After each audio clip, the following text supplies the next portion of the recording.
All right. While we see this, even when the Department of Counseling, stemming from the faculty or the Department of Psychology, yeah. and even if it's there, yes, students won't be forced to go for counseling. It will be their own discretion. And also being internet or IT smart at a very, very prime age by this student is something that is commendable. But some of these students or some of these people who go into those activities that are contrary to law when being interviewed or what they see, some of them begin to tell you that Nigerian politicians who are in office, they dupe the government. Nothing happened to them. Some persons can dupe 500 million naira, billions of naira, hundreds of millions of dollars, and nothing to happen to them. They tell them to pay a paltry sum in the court, and they are freed. And the government or by the security agencies or the law enforcement agencies left them alone. But that they themselves, they are trying to make use of. They're not stealing public's property. They are just trying to use. Of course, this is wrong. Which is wrong, but let us look at their own the defense that they've put forward. There is no defense for anything bad. Okay. What is bad.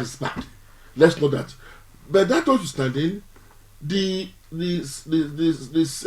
example being set by our political leaders is not to write home about. When you see a senator who has state of the art cars of almost 200 in his garage, and not even using them, and showing this off most of the time, and you now see young graduates who are called as hardworking, and they want to be like that. To be like that, they must do something wrong.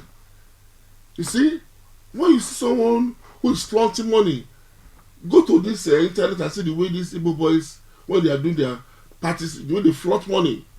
They don't spray money, they throw money. And they don't spend money in leaflets. They throw money in batches, bundles. They just throw it like stones. And when they see that, they want to be like that. So these are the problems. Government must actually wake up. And the most serious note, I don't see why those people throw money in like stones have not been arrested. Even if you have the money, must you use that to indoctrinate the society, to turn the society to bring up what I call social vices and encourage people to do what they should not do?